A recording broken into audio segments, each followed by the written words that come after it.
বোকাখাতৰ দীক্ষিতা চান্দিল্য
মাজনী সুৰতে ঐ বুজিলো মাজনী মূধনে ঐ গগনা বাই মাজনী কিনো মাতৰে মাজনী মাতিলি ঐ মইনা তই মাজনী বুকুৱেদি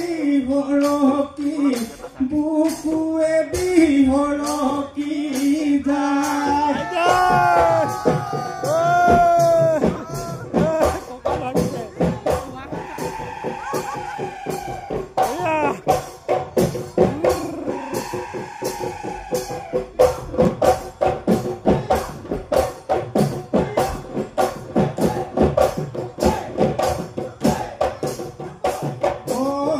তোমাৰে ঘৰলৈ গৈছিলো লাহৰি তুমি খাই আছিলা তামোল চালি দিবলৈ নোলালা লাহৰি নিদিলা আৰি মাতে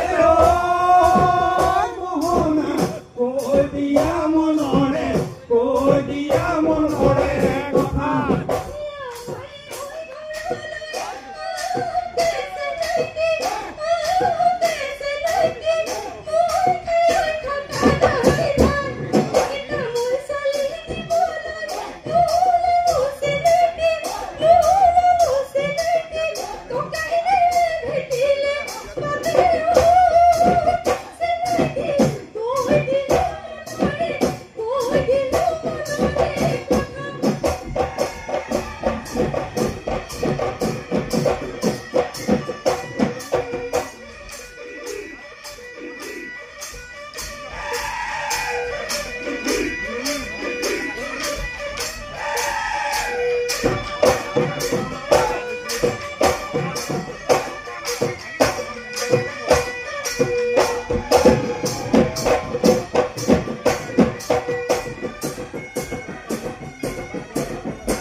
আগত লৈ এই দাঁত কিটা চালাই লৈ তোৰ মানুহ নাই নাচনি কৈ দিয়া মনৰে কথা নাচনি কৈ দিয়া মনৰে কথা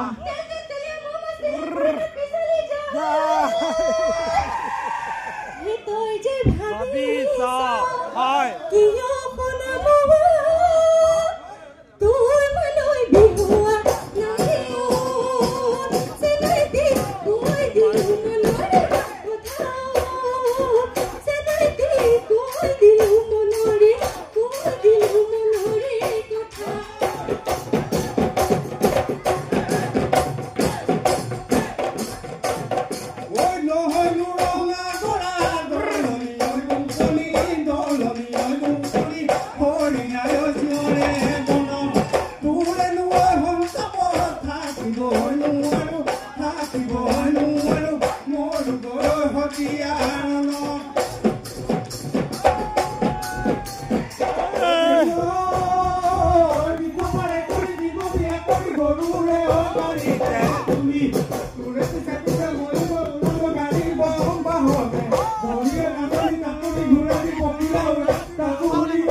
কৰিলা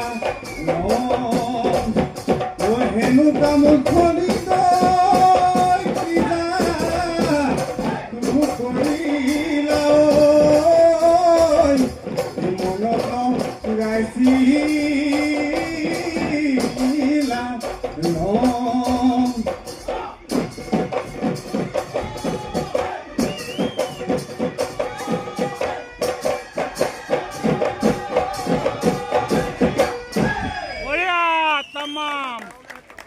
ডাঙৰকে হাত চাপৰি লাগে বসন্তৰাণী প্ৰতিযোগিতাৰ বোকাখাটৰ প্ৰতিযোগী দীক্ষিতা চান্দিল্যলৈ তেখেতৰ উজ্জ্বল ভৱিষ্যত কামনা কৰিছো। এতিয়া আহাৰ বিৰতি ঘোষণা কৰা হৈছে। আহাৰ বিৰতিৰ পিছত সকলোকে লগ পোৱাৰ আশাৰে বৰ্তমান বিদায় লৈছে। আমাৰ ছাৰে বাঁহীটো লৈ আহিছে নি? আচ্ছা বাঁহীটো লৈ আহিছে নি? এচাত ছাৰে বৰ ধুনীয়া বাঁহী বজায়। তলৰ পৰা এচাতি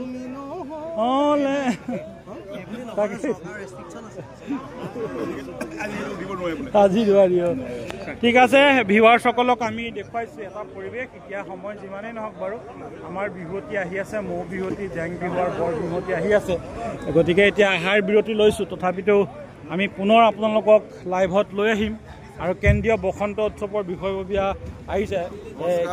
কোন তাৰিখে আছে কৈ দিয়ক। 13, 14, 15 মে' তাৰিখে বোকাখাট ষ্টেচন ক্লাবৰ মঞ্চ বিহুৰ সোণালী জয়ন্তী বৰ্ষ বোকাখাট কেন্দ্ৰীয় বিহুৱে আয়োজন কৰিছে।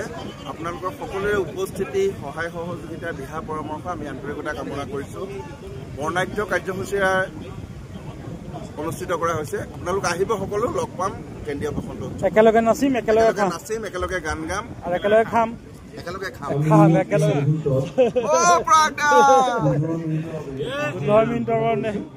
আহাৰ বিৰতি আমি বিৰতি নাই লোৱা। বিচাৰকসকলে বিৰতি লৈছে। আপোনালোকে ল'ব পাৰে, আমাৰ বিৰতি নাই। গতিকে আমাৰ পাহাৰীৰ ভোক লাগিছে। কি ক'বা কোৱা? ভোক লাগিছে হয় নাই? পাহাৰীৰ মাজলৈ ভাত খাবলৈ সাজু হৈছে। পুনৰ আমি আহি যাম, আহিম নাই? পুনৰ আহিম, আমি লাইভত আহিম। গতিকে পৰিৱেশটো অলপকৈ দেখুৱাইছোঁ। ৰাইজ আমাৰ মাজত এই উপস্থিত হৈছে বোকাখাট। এয়া শতাব্দীক আমি ওচৰৰ পৰা দেখুৱাইছোঁ। এয়া মোৰ বাইদেউ আৰু এয়া বাইদেউ মানে ৰিজু হাজৰিকা বাইদেউ, গায়ন বিশাৰদ বৰগীতৰ টিপটপকে গামোচা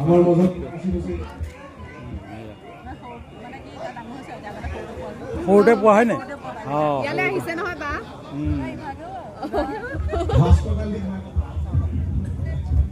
টিপটপ মজা। যোৱা, তুমি যোৱা। ভাত খাই পেলাই পুনৰ আহি আছে না? পুনৰ আহি আছে।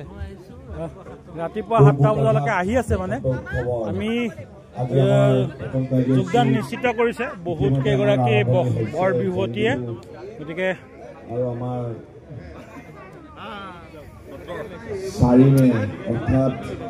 এয়া সুস্মিতাও আহিছে। বিহুৰ খবৰ পাই ৰ'ব পৰা নাই, আহি গৈছে। লৈ যোৱা পাহাৰী দিয়ক। ঐ প্ৰদীপ দাকো লৈ যোৱা।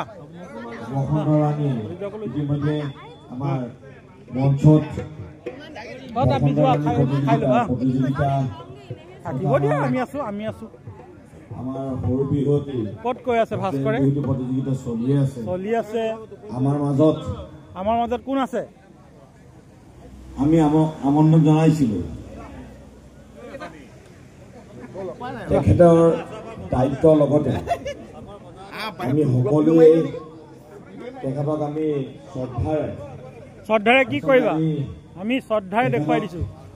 সঁচা অৰ্থত ক'বলৈ গ'লে শ্ৰদ্ধাৰে আমি মানে তেখেতক আৰক্ষী প্ৰশাসনৰ এজন মুৰব্বী বুলি অনুভৱ নকৰোঁ। তেখেত এজন সংস্কৃতি প্ৰাণ ব্যক্তি। আমাৰ লগত প্ৰতিটো মুহূৰ্ত, প্ৰতি ক্ষণত তেখেতৰ লগত আমি আছোঁ আৰু আমাৰ লগতো তেখেত আছে। এই মুহূৰ্তত তেখেতক আমি পূব বোকাখাট বসন্ত উৎসৱ সমিতিয়ে ৰোমান বৰুৱাৰ উপস্থিতিত, আমাৰ পংকজ গগৈৰ উপস্থিতিসমূহ আমাৰ বিষয়ববী আমাৰ মাজত আছে। অহাকালি আমি প্ৰতি গোষ্ঠীক আমি নিমন্ত্ৰণ জনাইছোঁ। এই মুহূৰ্তত তেখেতক আমি আহাৰ গ্ৰহণ কৰিম, আমি একেলগে কৰিম, কিন্তু তেখেতক আমি কৈ দিয়া কি কৰিবলৈ ক'বা। তেখেতক আমি অকণমান মঞ্চলৈ আমন্ত্ৰণ জনাইছোঁ, মৰম যাচিবলৈ। এটা কাম কৰিব, কাইলৈ একেলগতে আমি দুই গান গাব। ছাৰে কালি গাব বোলে। বাঁহীটা লৈ ৰাস্তা লাগবে। যি কি নহওক আজি ছাৰে ডিউটিৰ মাজতে কৰ্তব্যৰ মাজতে ছাৰ আহিছে। ছাৰ মানে যিহেতু ডিউটিৰ তাগিদাত আছে, সেইবাবে ছাৰে বাঁহী বাদন নকৰে। অকণমান কেনেকুৱা লাগিছে বাহিৰতে কৈ দিয়ক। অঁ কেলে মৰম চেনেহবোৰ একো নাই, চৰকাৰেও বুজি পায় হয় নাই? চৰকাৰে মৰম দাবী আমাৰ দাবী মানিবই লাগিব, একো নাই নাই নাই ৰাইজৰ মানুহ। 2025 এতিয়া অলপ আগতে বিহু চালো, ইমান ধুনীয়া লাগিলে হয়নে নহয়? আৰু সকলোকে দেখিছোঁ, ভাল লাগিছে। আমাৰ পংকজ গগৈ, ভাস্কৰ কালিন্দী, তেখেত এগৰাকী কি বুলি ক'ব লাগিব সমাজকৰ্মী। আৰু এটা বস্তু ভাল লাগে কি, একেবাৰে কামত লাগি থাকে, খুব একদম নিৰন্তৰে আৰু খুব